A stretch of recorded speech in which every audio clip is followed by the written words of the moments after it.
Hey guys, welcome back to this channel.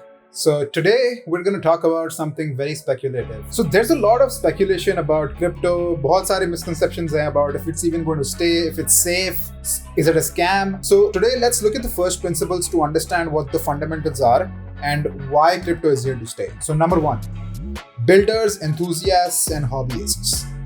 So no matter what the regulators or the government is saying or what the price of a given coin is, Bitcoin is this price, that price, the developers and researchers are constantly working on improving the underneath blockchain technology and making it more robust and scalable to handle more and more transactions than ever, and so that our node eventually can be run on a smartphone. So right now only miners can run nodes, but eventually Ethereum is working towards something that eventually your phone can run a node, and then you can have true peer-to-peer, device-to-device transactions without any intermediary involved, which is revolutionary. So no matter what the external conditions are, these builders are still building the underneath blockchain. And eventually, when it can prove to the world that it's robust enough and scalable enough to handle all the transactions that the world has to offer or the world runs on, we will be in a better position for blockchain to be adopted. So Chris Dixon, a Web3 partner at A16Z, which is a venture capital firm that invests in startups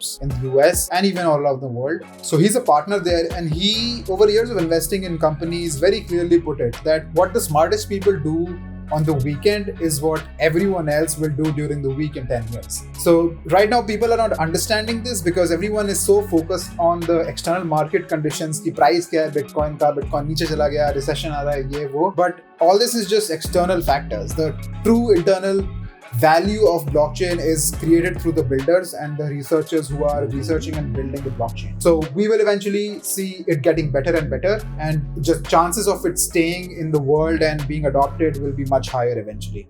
Number two, currency is a social affair. So there was a person called Adam Smith back in the 1700s. He's considered to be one of the first economists and one of the first social scientists ever.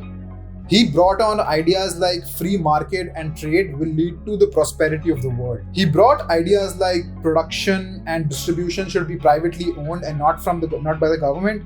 And if trade occurs without any regulations or least affected by regulation, then society will flourish. So he posed a really interesting question that should the governments intervene in the management of economies or should they just leave it to market forces? And this question will become more and more relevant as we get into an era where cryptocurrencies are getting more and more mature and they can handle more transactions in our world. So this question government will have to, there'll be a moral, ये काफी moral चीज होगी government के लिए to see what the government does.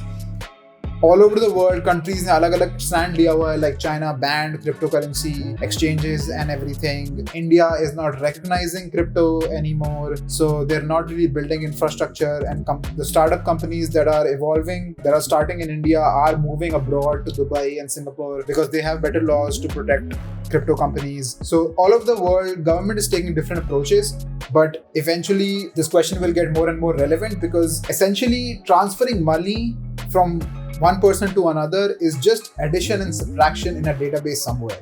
And currency is just a way of representing the money's unit in the real world so that it can be exchanged tangibly.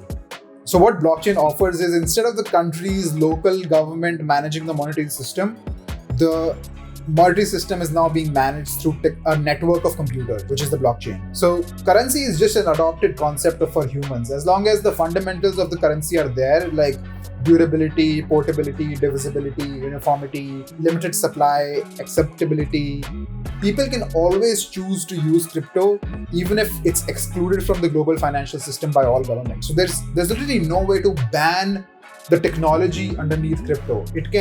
Governments can start to not recognize it, but it's not like it will go off from the world or it will disappear. Bitcoin will always be there because it's like the internet, it's everywhere. There is no way to stop the internet, and that's why there is no way to stop crypto. And number three, this is one of the most interesting actually concepts which people might not even know right now, but a lot of underdeveloped countries use crypto to get access to global economy. So this June, an open letter to urge the US Congress for a responsible crypto policy was sent by humanitarians and activists from countries like North Korea, Ukraine, Russia, Nigeria, and others. They requested that we hope that you and your colleagues do not craft or implement policy that hurts our ability to use these technologies in our human rights and humanitarian work. We hope you choose a different policy path, one that allows us to save, connect, and gain freedom. So I'll link the article below. You can go ahead and read the article. This is very interesting because these countries are literally relying on blockchain to get access to global economy, and they're requesting the US government to not take any harsh action against Bitcoin, because then if the US does it, then eventually the whole world obviously will follow. So banning leading cryptocurrencies in the US is definitely something I feel is highly unlikely, and considering how big of an impact that would have on the freedom of these people in these countries. A USSC country that has stood for freedom throughout history. So I believe it's very unlikely that crypto as a whole will just, wear off and disappear from the human consciousness. There are early adopters, there are young people who are adopting it.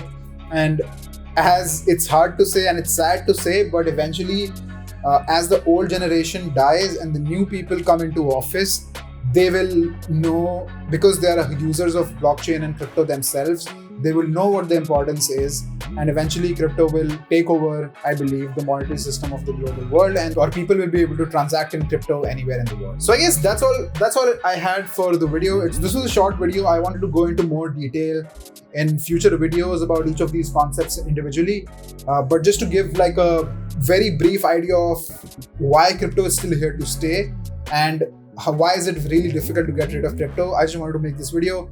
Hope you guys liked it. If there's anything that was unclear or anything that you want me to make a video about eventually, put it down in the comments below. And until then, I'll see you guys in the next one.